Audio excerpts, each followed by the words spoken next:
okay, let's say we go back in time to first century Jerusalem, and we go to some Sadducees there, and they have their Torah and their Tanakh, and we walk up to them and we're like, hey, the Messiah is here, is Jesus, and he's going to die for you, or he died for your sins on the cross. What are they going to say to that? Is this going to be, what are they going to say?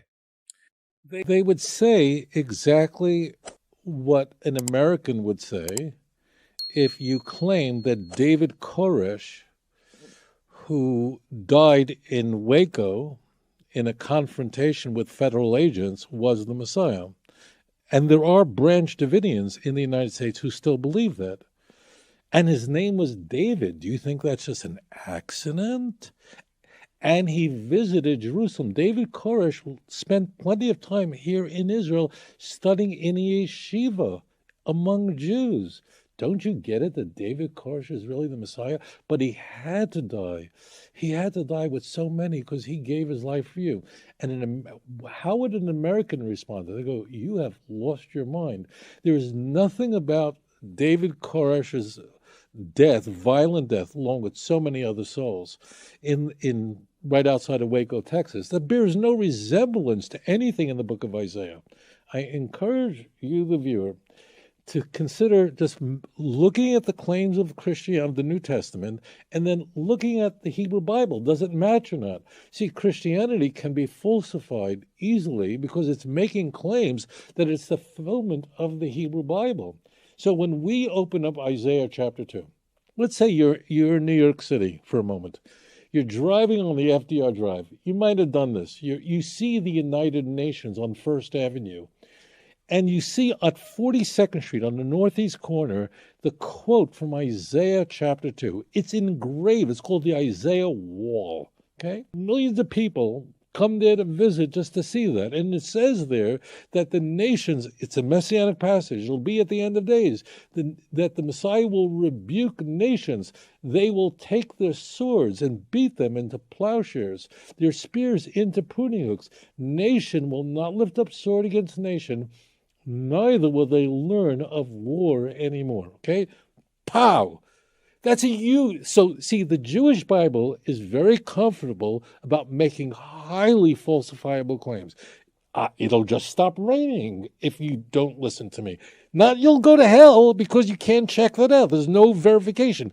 If you are not loyal to the God of Israel, I'm going to send you into exile 70 years. That's highly falsifiable. And then they're going to be exiled again. It's going to be a long exile, but you are going to return to Jerusalem.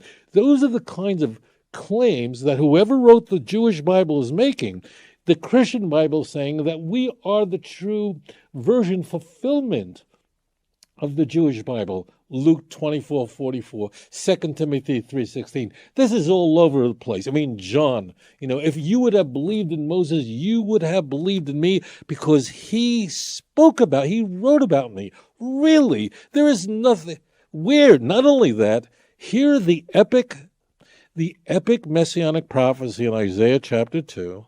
I mean, Isaiah chapter 2, these are so famous that even the United Nations, I'm not a fan, okay? But even the United Nations has it on a wall, okay? Do you know that Isaiah chapter 2 is never quoted in the New Testament? It's not even quoted. It's never mentioned. It's a scam. The whole thing is a scam. So what they do is they put in healing the blind, which is nowhere in the Hebrew Bible, and they don't quote the stuff that would be. If Jesus brought about a world peace, nations would stop fighting and there'll be a worldwide knowledge of God? We'd know about that today. Moreover, has there been another religion that's been more bloody than the church? The bloodiest religious war in human history was fought between Christians. It was an inter-Christian war. The 30-Year War that lasted from 1618 to 1648, Protestant Catholics slaughtered each other.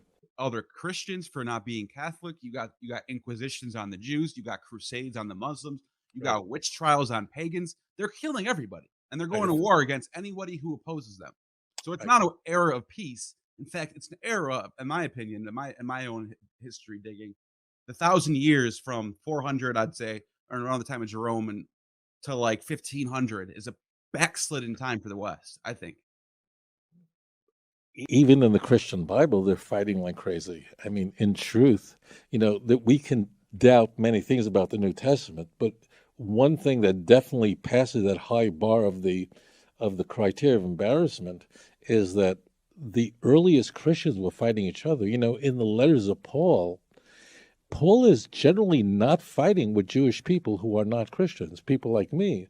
Paul's battles that he had is with fellow Christians. I mean, almost all of his writings are about fellow Christians. He couldn't get along with Barnabas. I mean, he's the guy who introduced him to the apostles. He wouldn't travel with John Mark. He embarrassed Peter to his face in Antioch. Galatians chapter 2, verse 11. It is inconceivable that this would have been invented. This is so embarrassing. He mocked the so-called pillars of the church in Galatians 1 and 2, and in Philippians, in 2 Corinthians chapter 11. He not only mocked them, but questioned if they're saved. There's no way in the world that someone would have invented that. So in reality, Paul is this guy. You must have met people like this who just can't get along with anyone. I mean, just people who that was Paul. Paul was a guy who was not fighting with Jews like religious Jews. There's very little of that. It is, but very little. Almost all of the nasty things that he had to say were fellow Christians, fellow believers in Jesus who did not hold to Paul's Christology.